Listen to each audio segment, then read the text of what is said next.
get this rolling. So, yeah, dude, I've been excited. Did you think about topics to talk about? Well, to be honest, I've thought about different topics, Mm-hmm. but at the same time, I think for our first, like you said, let's try and make it more of a free flow Yeah. because we don't know where it's gonna lead to, Uh-huh. you know? Yeah, that's kind of what I was thinking of doing. Um, I think a good place to start is like, what is this? What is this podcast? How are Mhm. we gonna like describe this? What is it about?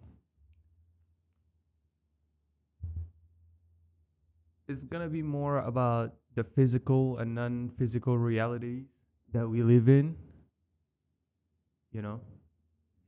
Um, we're gonna discuss different experiences and how they relate to the human understanding, you know, um, because we all have different experiences.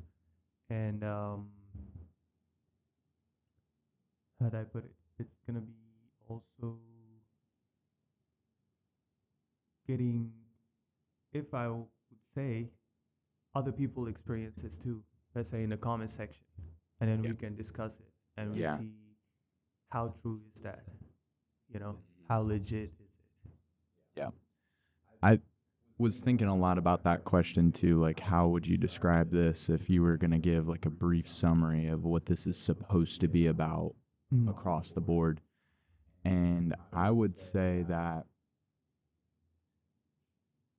like, going to the name, the human paradox, I think this is what we're talking about is the spiritual nature of what's going on in our universe. Like, that big question has existed since the beginning of, Time.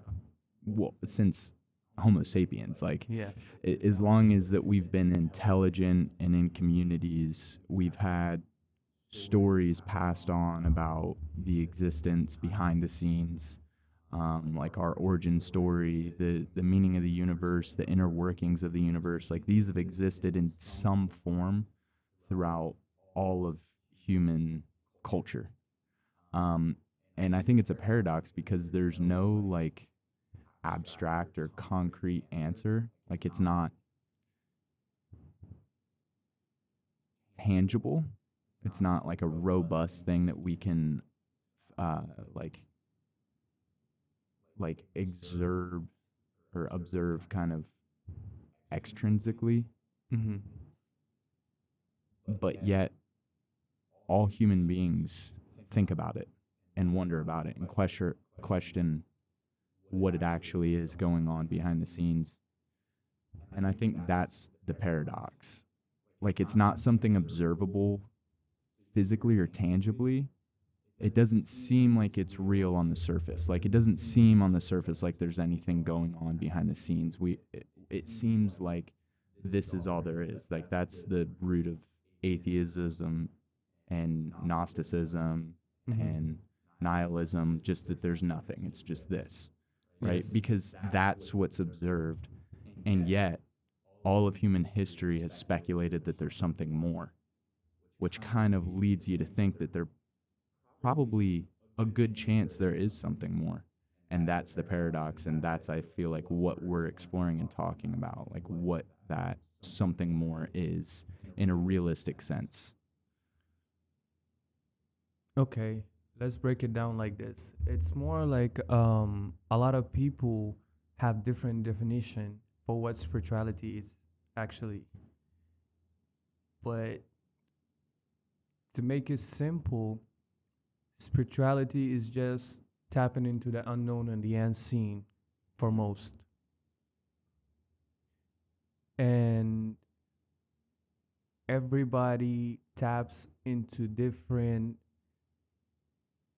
zone, if I may say, of spirituality, different knowledge, and that could be based on their human experience, their belief system, Yeah. um, their culture, their tradition, and all of that. Because all these things are just components, you know, of what makes the individual. Absolutely. I think you kind of like reiterated the point that it's a combination of people's passed on beliefs, their family traditions, and their own experience. That's to me the second part, the human experience. I think that's core to it. Like I was talking about how for some reason, even though there isn't like a tangible observation of the spiritual or the things going on behind the scenes, almost all humans have some experience of it or have at least contemplated it. Yeah. And even prior to organized religions or passed on traditions, I think that to me, what that tells me is that there's something intrinsic within us that gives us the ability not to observe it, but to intuit. We can use our intuition to know that there's something more going on. Like it's a built-in feature with us because we're connected to it, we're part of it. So even though we can't tangibly observe it, Yeah. we can intrinsically observe it. And I think what's funny about that is it's like observations are kind of external in this sense, intuitions are internal. It's like an internal observation. Yeah. And I think that that's like a really good kind of starting point of what this is. And that's that you know about it personally, not from tradition, not from family or religion, but personally. It's about observing yourself internally. That leads you in most cases to speculating that there's something more. And because that's a universal thing, it kind of leads me to think that there is something more. But the question is, how many of us are trying to really approach that side Yeah. with honesty? Yeah, that's huge. I think that, and tell me if you agree with this, but I think the tradition, right? We were talking about two sides, Yes. tradition, religion, cultural beliefs. I think those, not always, but they can work against someone's truth, like their truthful understanding. Yes. Like what you're saying, people being honest with themselves. I think that, so I grew up Roman Catholic, Okay. but at a certain age, I've talked about this with people before, but at one point when I was in about 8th grade, because I went to Catholic school my whole life, and I was always immersed in it. And at a certain age, I kind of started to question. And then I eventually had this realization. I remember specifically when it happened, I was riding my bike home, and it kind of scared me because I realized, like, if I'm being honest with my heart, as much as I don't want to say it, these things that I'm learning don't totally check out. Like in my heart of heart, I can't say that I totally believe what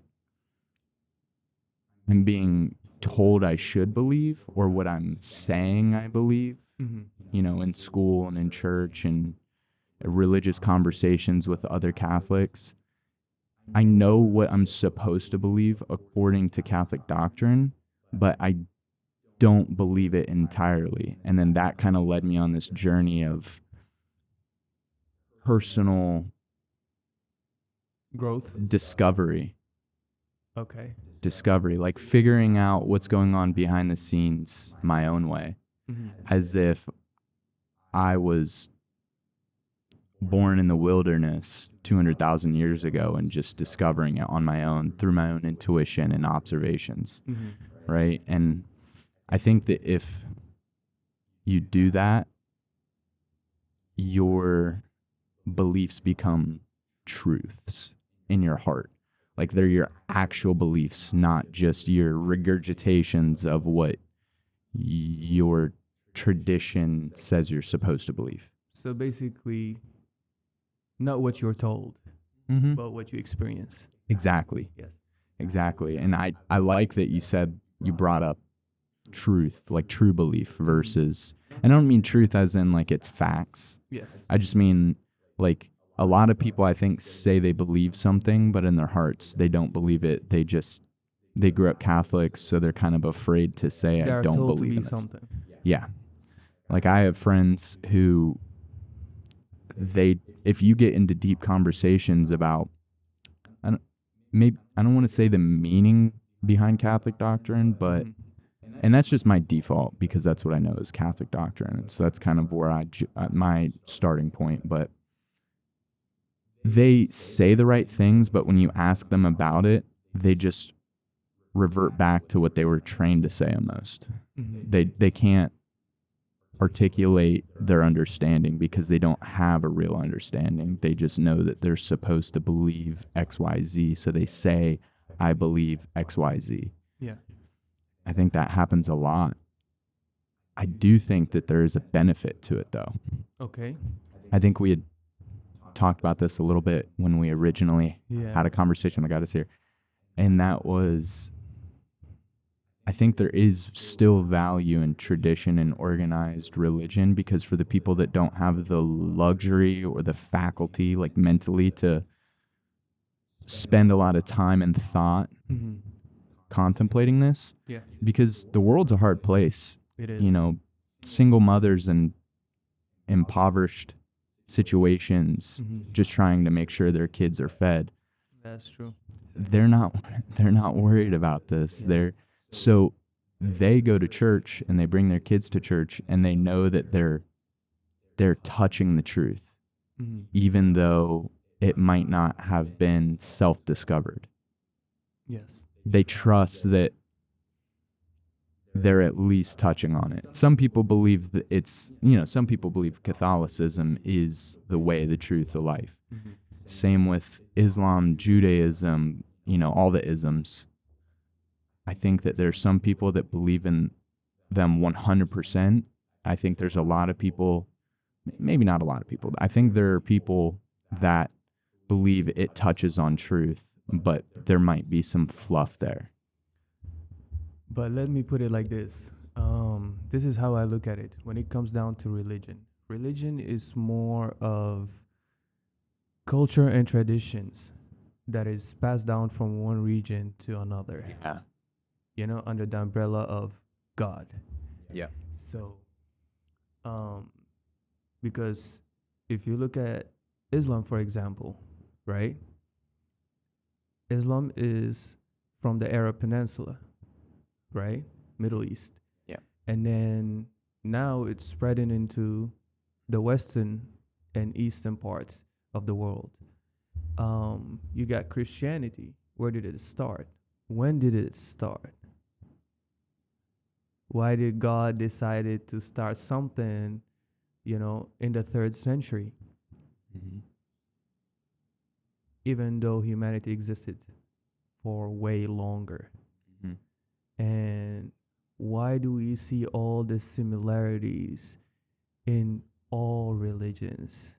Yeah. But yet there is always a twist. There's always a difference. A little bit of a spin. Yes. Different sprinkles, different toppings, but the same ice cream. Exactly.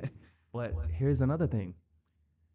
Wherever you go, it's more of a culture, like I said. If you travel the world, right? You go to the Middle East, you come to the Western. Turn your mic a little bit. Like this. Other way. Other way. There you go. Right. Yeah, I want to be talking like right at the red light. Oh, okay. Yeah. So when you go to certain parts of the world, it's more of a culture, but they will say it's religion. Yeah, you're right. And you wouldn't understand those things until you would communicate with these people, you'll mingle with them, dive more into the community. So it takes more of understanding and acceptance. To see, are you saying like it takes understanding and acceptance to see the connection? Yes. The fact that, maybe Islam isn't so different. And I mean like the Muslim religion, like the religion of Islam. Yes. It's also a culture. It's a little bit more, but specifically speaking about the religion of Islam. Yeah, because it came down to specific people at a specific area, a specific region. And you see that spoke across, a specific language. Yes. And what's interesting is like just talking about Islam, Christianity, and Judaism, Yes. they're the Davidic Mm-hmm. religions. They stem from David. They kind of have, like, admittedly, it's not even something that is speculative. It's documented that these have the same source. They have the same foundation, you know, the same original capital G God, right? Yes. But then where you go from there, different. There's the differences, and that's a result of different time and location that results in different cultures, that results in different needs. Yes. And I think that the differences in religions come as a result of a different need, but it's the same truth. I mean, there is only one true thing. There is only one true inner working behind the scenes or lack thereof. I personally believe there is something, but even if there truthfully isn't, because it can't be knowable, maybe, but regardless of what's actually going on behind the scenes, there is only one truth, and we're trying to figure out what that is. And I believe that the Davidic religions and I'll go with other because this is less my expertise, but you know, Taoism, Hinduism, Buddhism, these have a very different kind of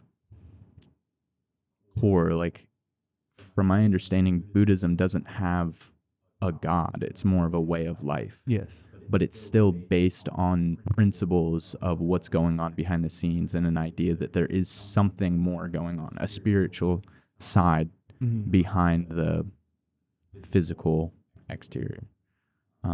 So yeah, same truth, different flavors, different toppings. And I think that that's really important to recognize, because then once you're open to that idea and then you start mingling, as you said, you start to see it more and more. Yeah. And the borders kind of dissolve. And you see, when you start to mingle, you start to understand. Yeah. Why is this person thinking the way he's thinking? And as you begin to understand, you begin to accept, right? I might not agree with everything they say or they believe in, but I accept it because I understand where this person is coming from. Or you can see how it connects to what you do believe. Exactly. That's where I'm at, is if I listen to some 65-year-old old school Catholic that went to Sunday school and grew up in a Catholic family and kind of has the, I don't want to say vanilla because I don't want to degrade it, but they have the stated Catholic beliefs. They say, this is what I believe, and then they fill in what they say they were taught they were supposed to believe. I still see value in those people's beliefs. I don't see that, oh, you don't see the truth. I see it as you and I believe in the same thing, and I can see that it's the same thing, but you can't see that what I believe is the same as what you believe, because I'm not verbalizing it the way that you were taught you're supposed to verbalize it. I'm not saying, here's what I believe, and then putting in the Catholic insert here. Yes. Which is what I think a lot of Catholics and a lot of Muslims and a lot of Jewish people, that's what they think it should be. It's like, if you're not saying what this church says you're supposed to believe, then you don't believe what we believe. I see it as, actually, we all believe the same thing, like we were talking about. It's just different flavors. Yeah. So it helps bring down borders and connect people when you can do that. And that's why I think having a personal understanding is far more valuable than just buying into a prepackaged belief. Here you go. Here's the Catholic belief. You're a Catholic. This is what you believe. Buying into that's fine, and it gets you further than zero. But the next step is questioning that and figuring out what you actually believe. There was something very beautiful that I heard once. I believe it was Jim Rohn, if you know him. He said it before. He said, when you have a general public problem, the answer always begins with the individual. So it's kind of like, let's say when we have all these differences, right? It's kind of like what you were saying, you have to go and learn for yourself, understand for yourself. You cannot start, I want to change the world today. Yeah. You got to start with changing your ideology, your philosophies, all the teachings that don't serve a purpose. Yes.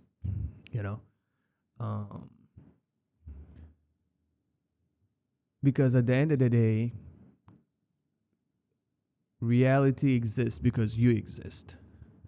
Yes. You see, when you are no longer here, nothing else exists. Yeah. Because you are the observer. Exactly. Yeah, we talked about this before. Yeah. Now we're starting to get into some good stuff. Yeah. The fact that reality is observation. I told you that I kind of came up with this little twist on this seeing is believing. I believe seeing is being. Yeah. I think that when you get into these like esoteric ideas that we're talking about, you come across this concept of like the inner projector. That people think that the exterior exists and we see it, we interpret it, we take it in. But really what's happening is from within, we're projecting out. We're creating reality by observing it. So that goes to what you're saying, that if there is no observation of reality, then there is no reality. And it's not quite the same as like, if a tree falls in a forest and no one observes it, did a tree fall? Yeah. Like that phrase. It's a little bit more than that. It's like existence is observation, and not just by us, like people, but by all matter, all material, all existence, right? There's existence and there's not existence. And existence is observation. Yeah. And that's what creates reality.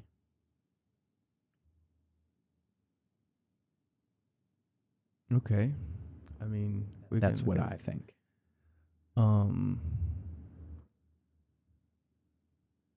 Okay. I would have to say to that, right? I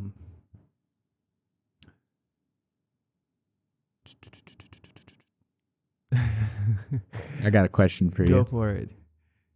What do you think this term that everyone uses oftentimes in different ways, this term God, what do you think that is? What do you think God is?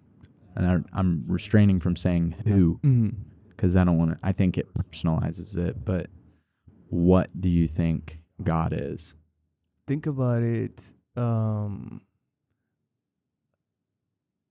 rather than it should be someone, look at the word itself as abbreviations.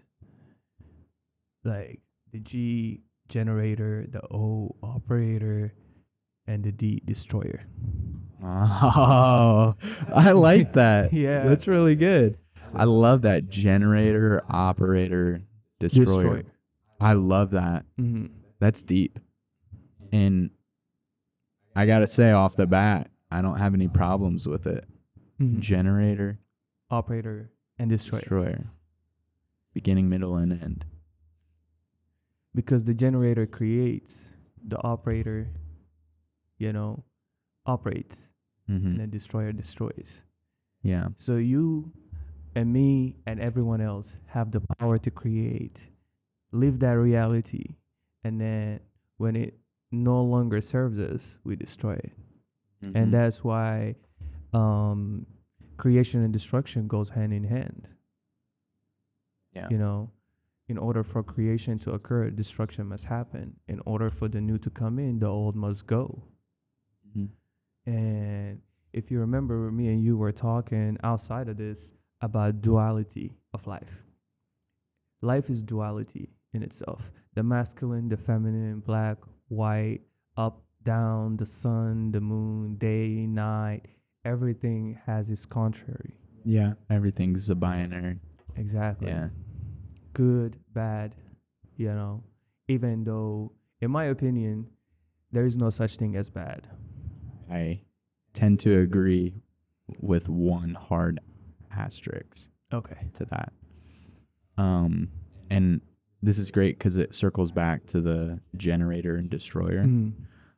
The way I see the universe is there's two fundamental forces happening. There is a push to continue and a background force that destroys. Okay. So if you create something, and I mean physically, like create something, like you know, make some food, Yes. right? Or you write something on a piece of paper, however you want to define creating something. And then you set it down and no one touches it ever again. Is it going to exist forever? Or is it going to disintegrate into nothingness eventually? Like an apple. Yes. Set an apple. Eventually it's going to rot. It's going to decay. It's going to eventually dissolve into nothingness. How about transform into something else?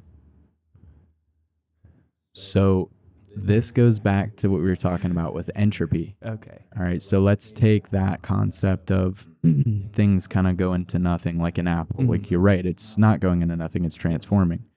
But let's look at the entire universe. Everything in it is decaying. And what does that mean, decaying? It means, and this is where I kind of nerd out a little bit, like on physics, but it's entropy. It's things moving from a high energy state to a low energy state. And if you look at the beginning of the universe, that was the highest state of energy in the universe. Everything's excited. And then it slows down, it cools down, things come together. Then we have particles, then elements, then molecules, then, rocks, planets, stars, gases. And it just keeps going and going and going and going. But that process of things existing and changing is the process of like taking a rubber band, pulling it to its max and letting go. Like you have the starting state where it's excited, it's full of energy. The middle state where it's moving, the energy is going from a high state to a low state until eventually it stops moving. And that's going to happen according to physics in our universe. And this was a big thing. Like they used to think that black holes were the exception because they take things in, they don't let anything out. There's no decay. Okay. But then this little thing called Hawking radiation was observed, which are black holes decaying energy and getting smaller over time. It was very difficult to observe, but we observed that in the same way that an apple decays, black holes decay. They give off raw energy. And even that energy, it goes out into space, it's vibrating, but the vibrations become less and less. And eventually every individual unit of energy will be equally dispersed throughout the universe and will lose all energy and become still. And at that point, you're essentially at nothingness, right? To me, what I just described, the beginning, the highest state where everything is at its most excited energy, generation. Okay. Then everything moving from high energy to low energy, all of our physical concepts, all of our materials, all of our observations, that's all happening as a result of this movement from high to low energy operation. Then at the end, everything just kind of like a spark in the sky. Okay. It's hot, it fizzles out, and it quote unquote disappears. But like in the truest sense, all energy will become still, therefore not be energized. It'll be it's entropy equals zero. There's Nothing left. There is no energy in the system anymore. There's nothing in the system anymore. Destruction, generation, operation, destruction. So that's what God is this process. It's this thing that's happening, Yes. right? Going back to the original question of what's bad, right? Because we are a product of energy and operation in this movement. Isn't it true that all living things try to continue to live, and they try to continue on and to pass on information and to continue? Yeah. That's our nature, because that's what we are. We're existence. We're the process of things of existing. And we We're a exist product because of desire. Yeah, exactly. We have a desire to continue, a desire to keep living. Okay? That is contrary to this force that exists, that is a desire to make things no longer exist. What causes things to move from a state of high energy to low energy? Why is it that if you set something out in space where there's no forces acting on it, theoretically, it still falls apart? It still expands, it still decays. That's because there's some underlying force, the system, that pulls the system apart, pulls it to zero, pulls it back to nothingness. And I think that force is part of God.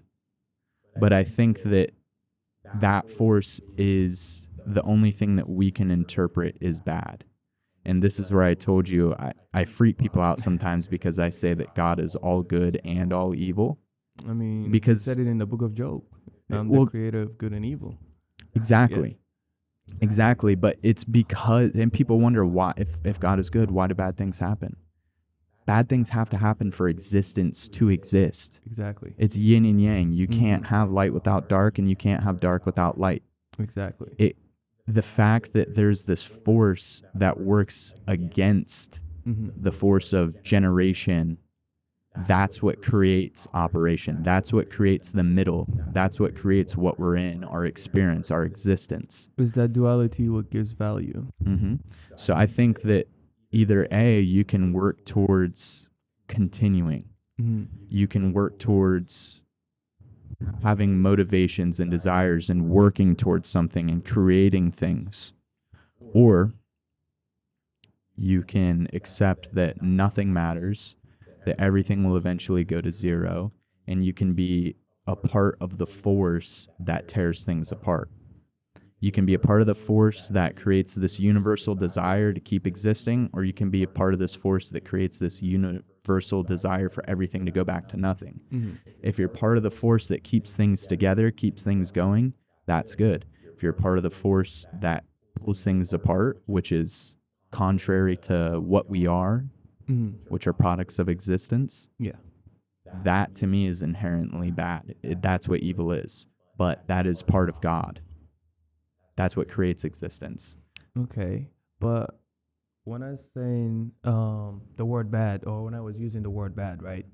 I was trying to use it in a way that the common person understands it, right? So to the common person, if he loses his job, that's bad. How am I going to pay my bills, right? Rather than say it's an opportunity for me to upgrade to something better. I get what you're saying, more in a general sense. So if we had to look at the bad and how it's defined by the average person, is bad is something that's not useful for me or beneficial to me or to others around me. That's how people define bad. That's how they define good. You see? But if we try to look beyond that, like look at all the wars that's going on, right?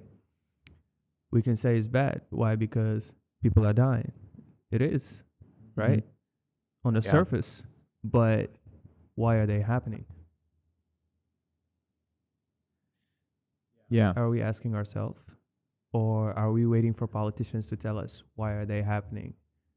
Why do we need to fight each other? Why can't we say no? I'm not fighting my brother. I'm not fighting my sister. You know, I don't see the point.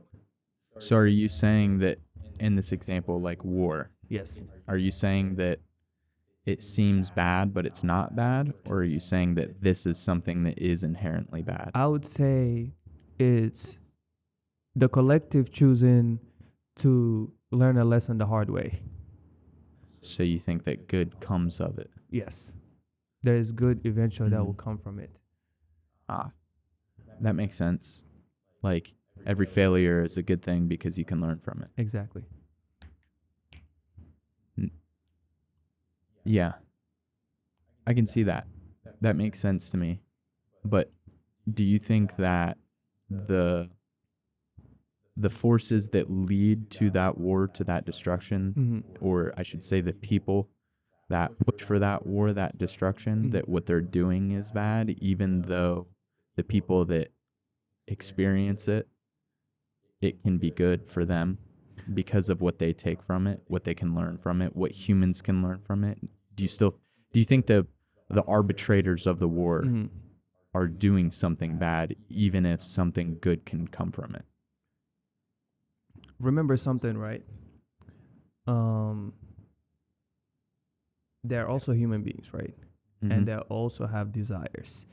It's just that some desires could be far more intense than others within some people. So if your desire is intense enough, strong enough, you'll act on it. You will not care, right, for the consequences or who will pay the price. I want control over this region, or I want the gold, the oil, the resources, blah, blah, blah, blah, right? You don't care. You want it. You'll act on it, right? But how can you say that that person is wrong for his own desire? It's just that maybe he doesn't see the big picture. You don't need to approach it that way. Yeah. There's other ways to approach it. Yeah, I get what you're saying. So I wonder if there is anything that is just people working inherently towards destruction. I think that to me is evil, but does that really exist is the question. Mm. Do you think that there are people that their only desire is to destroy? Remember, you can do all things, yet not all things are beneficial to you, right? So you kind of have to test it out, right? And see what works for you, what doesn't work for you. Work for you in what sense? In all senses, like, for example, you're good with science, right? Why would you go do history? I guess so. So, like, how does that relate to the main kind of question of, do you think that there are people that their only desire is to destroy? Yes. Kind of like, Yeah. well, I was gonna say Thanos, but but that doesn't really work because his whole thing was like for the greater good. Like, yeah, there are people that have that desire to just destroy. Some people are vindictive, even from a young age. Like they'll start with animals. yeah. You know. Do you think that that's evil, or do you think that that still serves some good purpose? I can't say, to be honest. But I would say in the long run, it definitely serves a purpose. You think that everything is kind of a net zero? That like Yeah, because all things that cause bad also cause an equal amount of good, and it's just a net zero. Yeah. No matter how good it seems, there's always gonna be something negative. Yeah. No matter how bad it seems, there's gonna be some positive in it.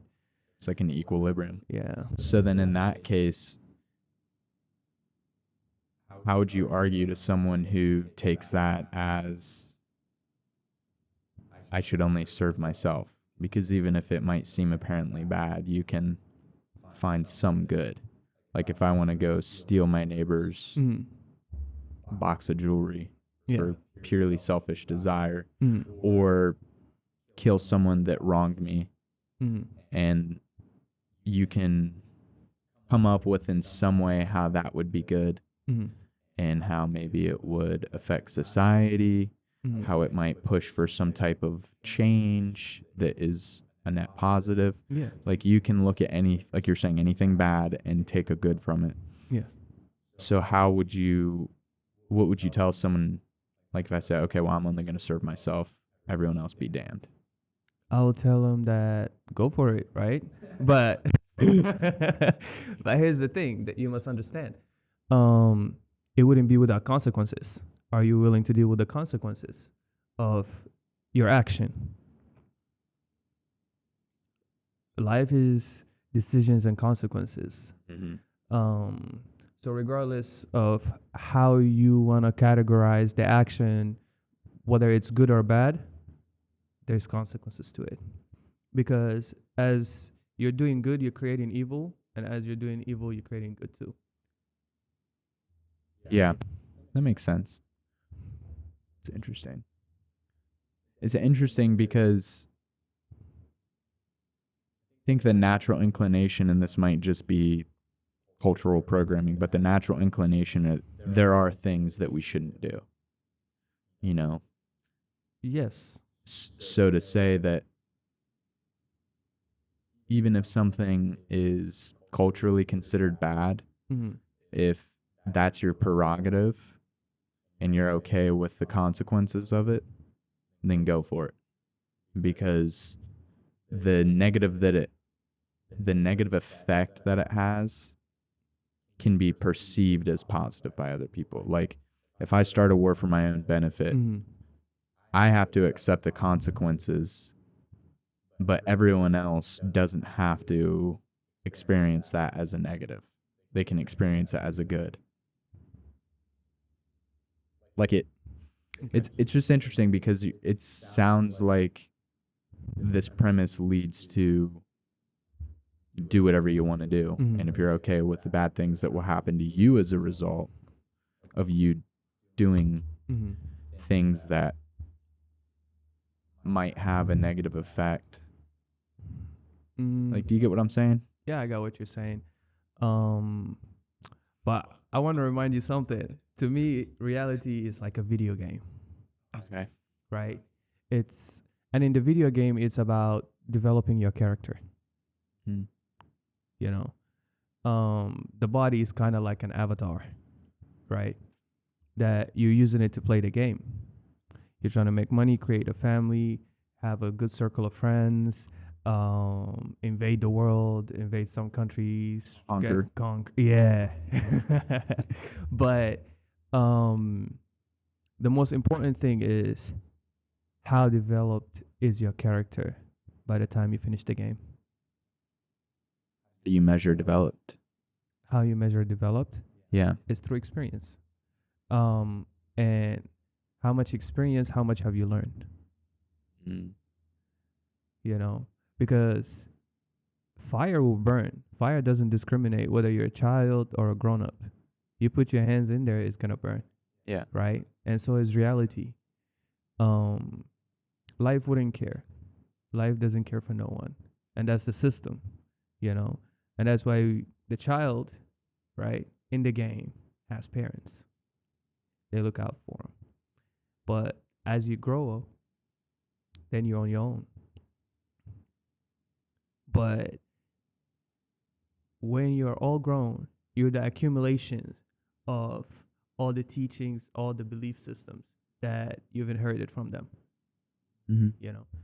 So, and then you go out and use these information, right, to let's say make something for yourself in life, right, or make something out of yourself. But when do we stop and see how this information, you know, is serving us? Not a lot of people stop and see to check whether it's religion, whether it's politics, whether it's mathematics, whether it's physics, blah, blah, blah, blah, you know. So we need to evaluate ourselves at least every now and then and see what we are doing. How does it, you know, Yeah. help Okay, us? so with this view that we've kind of established of reality, Mhm. that just acting on will, like if you have a will for something and you're acting on that, then you're doing something that is inherently good in our system of the universe, because you're moving, you're growing, you're experiencing, you're progressing, and that is inherently what our goal is. How where do you derive a moral compass from that? Is there such, like, is a moral compass a made up thing? Is it not necessary? Or is there a way to derive some type of moral compass from this? Or what do you think about that? Kind of goes back to the whole good and evil thing, but I think it leads to, like, we've kind of talked about what we think the inner workings of the universe are, and now we're leading to so what? So what do we take away from that? How do we act as a result of our understanding? Like, what's your moral compass based on? Okay. Let's begin with the moral compass itself. Yeah. Right. So to me, it's important to have a moral compass, right?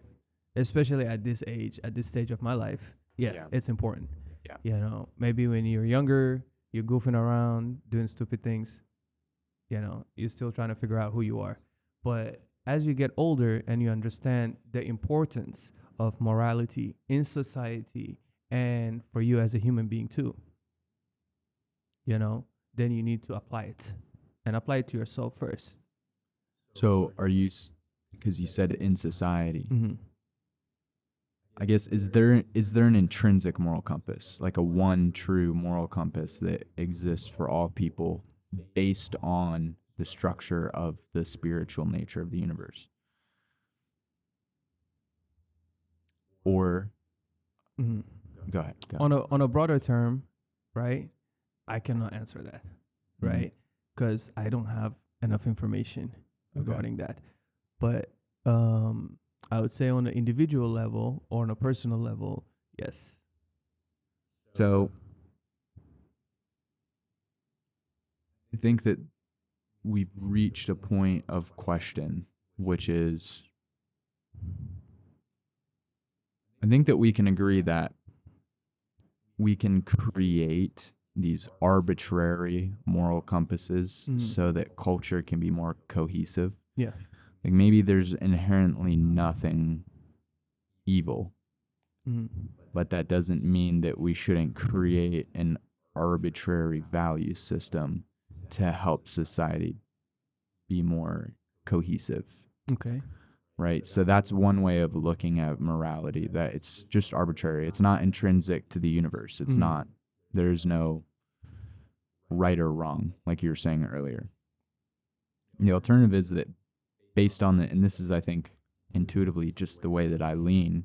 I'm open to being convinced otherwise, but I'm not yet convinced otherwise.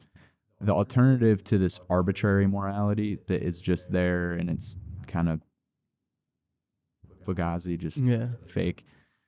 The alternative to that is that based on the structure of the universe, like the way that we kind of sort of tried to define, generation, operation, and destruction, like that's what God is, that's what the universe is.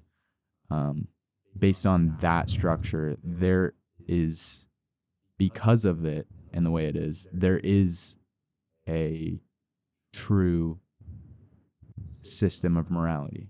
There is something that is intrinsically a good way to act and a bad way to act.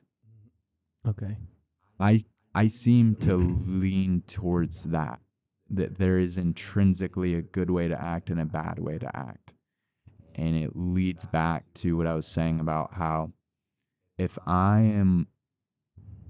the consequences of my actions in the whole system, not just internally, not just to me, not just the consequences that I experience, but the consequences in the whole group. Okay. Whether you're looking at that as like the whole spiritual system or the whole physical system in the world or whatever, if the result keeps things moving forward, if it leads to more creation, to more life, to more happiness and motivation and desire, that's good. Mm-hmm. If it leads to the alternative, which is, in my sense, giving up is the only thing that's evil. And I mean that from like a human experience level, but also like the moment that something stops existing, Yeah. the moment that the dead leaf on the branch, the Mhm. moment that it falls, it gives up its molecular attachment to the tree, Yeah. whatever it is. Like that moment is a movement towards destruction. Yeah. And life is a balance of both, Mhm. but you want to have a net positive Yes.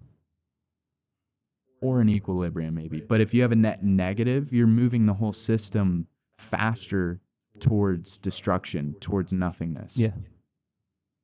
I think that our goal is to extend this existence as long as possible, because our goal is to exist Mhm. and to observe and to grow. Yeah. You can't do that if you're nothing. Mhm. So my intrinsic moral system is based on that if I do something to someone else that benefits me, and maybe in the long run, it's hard to say, because like you're saying, everything can be looked at with a lens of, how did this create good? Like, how did the Holocaust create Yeah. good? There's a lot of scientific innovation. Yeah. We're much more careful of genocide and preachings of destruction that seem appealing Yeah. but are really terrible, Exactly. right? So you could say there is something good from it, Yeah. but if you look at it more in the micro, like if you're Adolf Hitler, am I doing good or bad? Well, Mhm. is it leading an entire race towards giving up? Am I pushing for this entire race or group of people to give up? Mhm. Is that what my goal is? That's evil. Mhm. I don't want anyone to give up. I want people to change. Yeah. If I think that what someone else is doing wrong, I don't want to destroy. Mhm. I want to change for the better. I want to lift up, not suppress down, Yeah. right? That's my moral compass. And I believe that I'm deriving that based on my understanding of the universe. And Mhm. I'm not deriving it based on my arbitrary cultural passed on beliefs that are subjective and not real. Okay. Um, I can agree to a lot of that, right? And I just would like to add something, which is we're not all here on earth for the same reason, for the same purpose. Some of us are here to lead others. Some of us are here to learn from others. Some of us are here to teach others. I don't know if I totally agree with that. Okay. Tell me why. I think that the goal for everyone is the same, but the stage at which you're achieving that goal is different. And that's what you're talking about.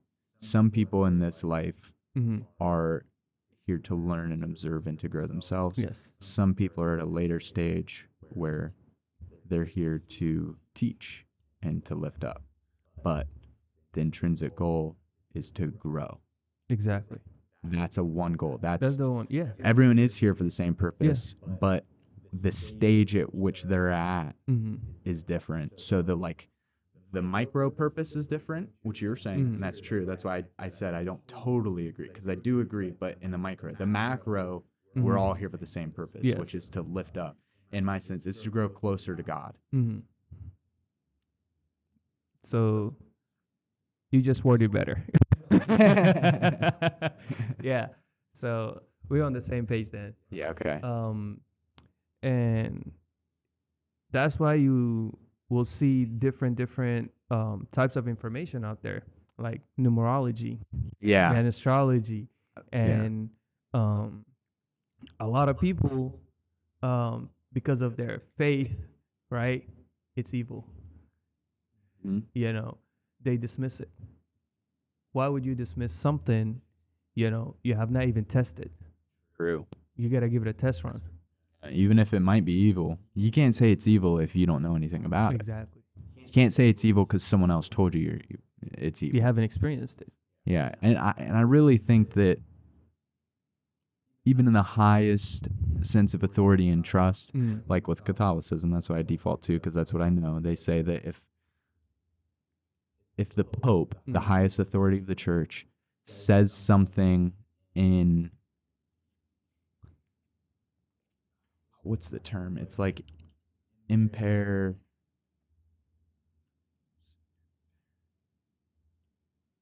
I wish I could remember it. There's a term. It's a Latin term that means without error, and it's a Catholic doctrine. Okay. It says that the popes can make statements in impair without whatever it was without error, and it is essentially divinely inspired. That he's speaking on behalf of God, essentially.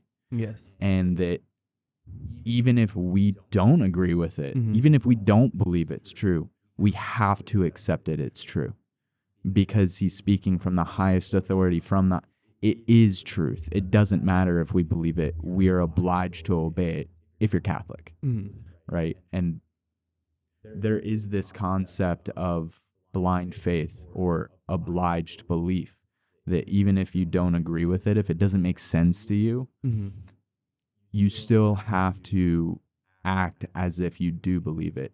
That's one thing that I do not agree with, specifically with Catholicism. Okay.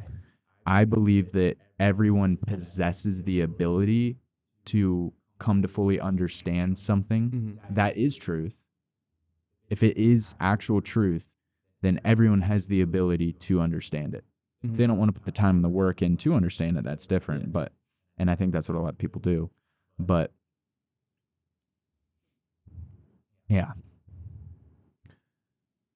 And you hit the nail there when you said a lot of people don't want to put in the work.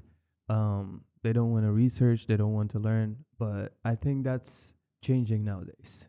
Yeah. Because a lot of people are waking up. They're realizing that knowledge is key. Knowledge is the key. But there's also a lot of misleading information. So it's kind of like you need knowledge, right? For you to grow and be uplifted. But imagine what I'm doing to you is this. I'm giving you a sandwich because you're hungry, but I'm drugging your sandwich. Yeah, okay. So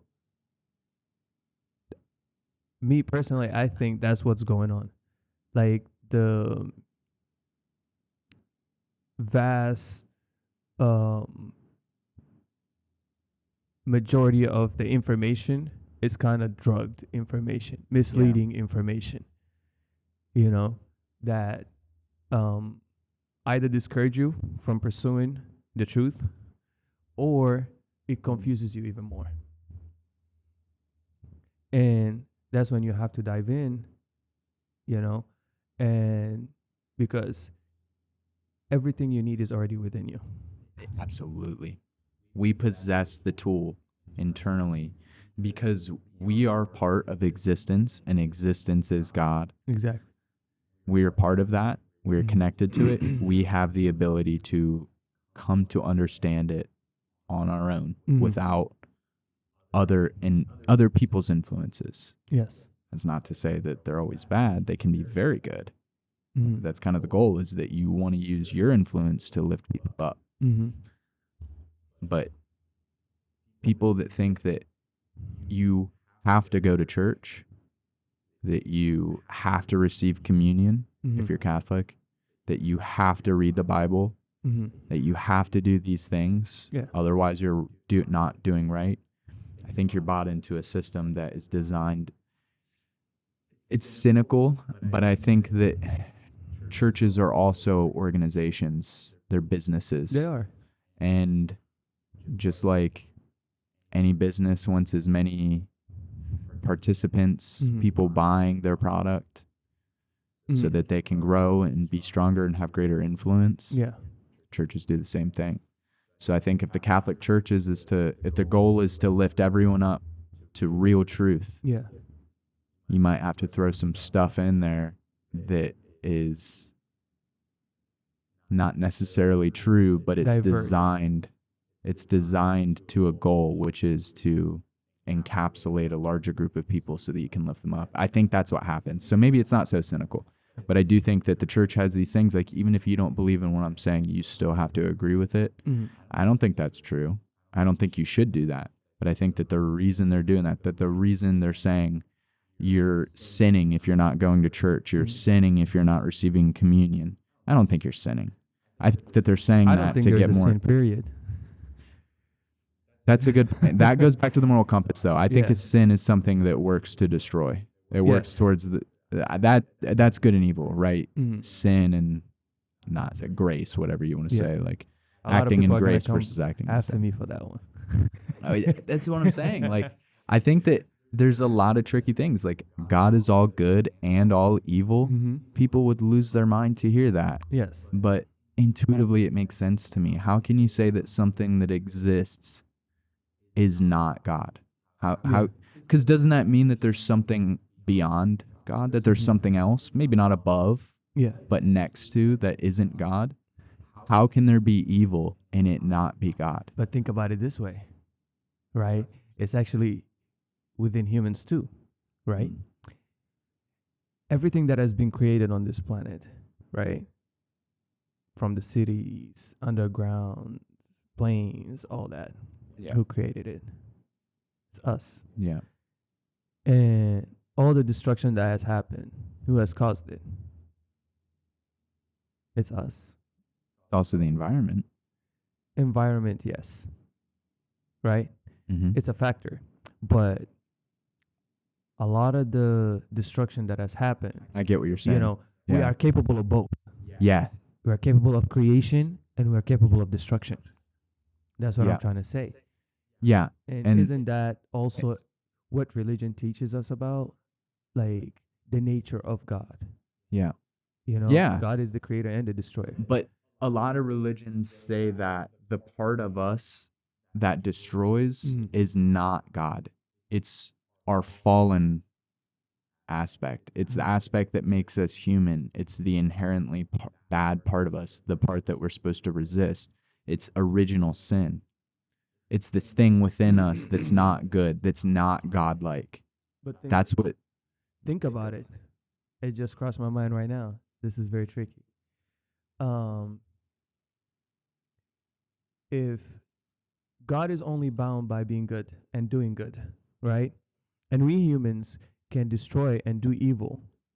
And yet, if we repent, right, and go back to being good, right? Go back to our original nature, right? Now we are saved, right? Mm-hmm. Yeah. Doesn't that kind of make us more superior? Because God cannot change his state, but we can change our state. Good, bad, So what's the implication of that? What does that mean? Okay. So what I'm trying to say is, and are you saying that that's like that kind of shows an error in thinking? it shows an error in the belief system itself. Yeah. Right? Because they are trying to present God to be a certain way. But God is everything and everywhere. Yeah. Omnipresent. Mm-hmm. Right? And you cannot say God is only good without saying it's evil too. Right? Absolutely. Yeah. You cannot say God can only create. Right? But he doesn't destroy. Yeah, I completely agree with you. I like how you're taking this concept that I was talking about with God and applying it to humans. Mm-hmm. Because we are reflections, or we're kind of mini versions. Yes. And here's going back to my image of what God is in a real sense, like in a visual, like imagine it. I kind of picture as God's the ocean and we're the individual H2O molecules. So God isn't a separate thing from us. Mm. God is the collection of us. Collective. But Yeah. but God still has God's own will, Mm-hmm. but then our will in the same way is a sub piece of the overarching will. Mm-hmm. And I think this is where like subconscious is important, because I think that subconscious connects our individual will Mm-hmm. and consciousness and experience to the whole. And I don't want to say the one above. Yeah. I want to say the whole, because Yes. God is the whole Mm-hmm. thing, Yes. and we're a piece of it with this little like filter, this little barrier So that Mhm. makes it's the ego. It makes us think that we're individual, Mhm. but the subconscious can go through the barrier and allow us to connect to the whole. Oh, okay. You're trying to go into that Kundalini stuff. The what? Kundalini. Kundalini. You never heard about it? No. Oh shoot. Enlighten me, my Okay. friend. The Kundalini energy is on the Oh. back of your spine. It's on the lower half, lower bottom. I'm gonna have to do some research. Yeah. I'm gonna have to listen It's to very some interesting. listen And to some when it shoots podcasts up, tonight. it's kind of like it's in Hindu, Mm-hmm. right? In Hinduism, let me say, is this serpent shape, right? It's energy that if you do some certain practices, right, it will shoot up and it will basically help you attain enlightenment or something like that. Okay.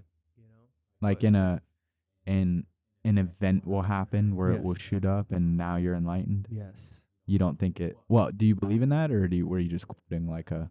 Oh no, I do believe in that. You know, because You don't think it's a gradual thing? You think it's I would say it depends on the individual. You know, your experiences, your reincarnations, and all that. sure? That makes sense. Yeah. Like you could be someone that maybe in past lives haven't reached enlightenment, so it's a you've been gradual. practicing reach Yeah. enlightenment.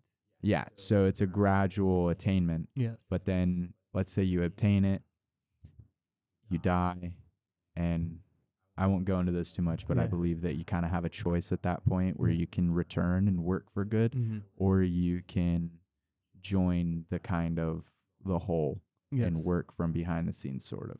But if you come back, you're not going to come back as, from divine. from point zero. yeah, you're Yeah, going to, you're well, gonna carry on. From you where you are left. going to be born at zero, but it's In the not going to be a physical sense. gradual. Yes, but it's in the not going to be. spiritual sense. Well, here's maybe, but it could be that you're still born at 0, Mhm. but the thing that you're talking about, the abrupt shooting up Yeah. where into enlightenment, that happens as a result of your spirituality either has been there before or Yeah. is currently there and your physical side is catching up. I intuitively I kind of think that you're probably your spirituality when you're born, it's a blank, not a blank slate, but it goes back to its 0.0 or 0.1, Mhm. and then the rate at which it You're still highly grows. connected. the rate at which it Yeah. grows is determinant of your past lives and whether or not you like. I think you quickly catch up to where you were, Mhm. and that means like, just to put it simply, like if you were halfway to enlightenment, And see, that's where I would love to hear from people and their experiences. yeah, kind of try and figure out Yeah. where they're at. Yes. Yeah.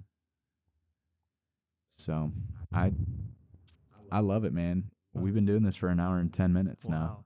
Yeah, I it didn't flies even feel by. it. Yeah. I don't want to keep going too long because I want to preserve this For others. desire to keep going Yes. and save some for the next one, which I don't know if I can wait 2 weeks. Hey, brother. I don't know if I can I'm wait down, 2 my weeks. brother. Let's do We might be this. doing this every Friday. Oh, bro. I like the space. Yes. It's It's nice. pretty neat. Yeah. Yeah. I got to figure out. If you want to do it every Friday, I'm down. Okay. I might. Okay. I'm not going to commit to it, but let's say we'll try next Friday and see how it Okay. goes. But if we don't do it next Friday, we will do it the Friday after. But here's the thing: next Friday, we're not gonna do free flow. We're gonna come with our own topic. I like it. Yes. Okay. And I will let you know ahead of time what the topic is Yeah. gonna be. And we'll talk about it. Yeah. I got to figure out the setup here because I don't know if you could tell. My microphone sounds different than yours. I couldn't tell honestly. Okay. Or So- maybe. Listen to when I talk. Okay. Does yours not sound far more clear to you? Like crystal, Yeah. where mine is kind of groggly. Mine doesn't seem like it sounds clear. I think yours is clear, to be honest. Okay, well maybe it's just me. I don't know when we have to listen back to it. Yeah, maybe because you're hearing your own voice, so it seemed different to you. Maybe. That could be why. I hope it sounds good, Yes. which I'm really excited. I think tonight bro. I'm going to put this together Uh-huh. and send you the final cut. I'll start a Google Drive and we'll have like a joint Google account so you can get in and watch the whole thing. Oh, okay. Yeah. But I like the space.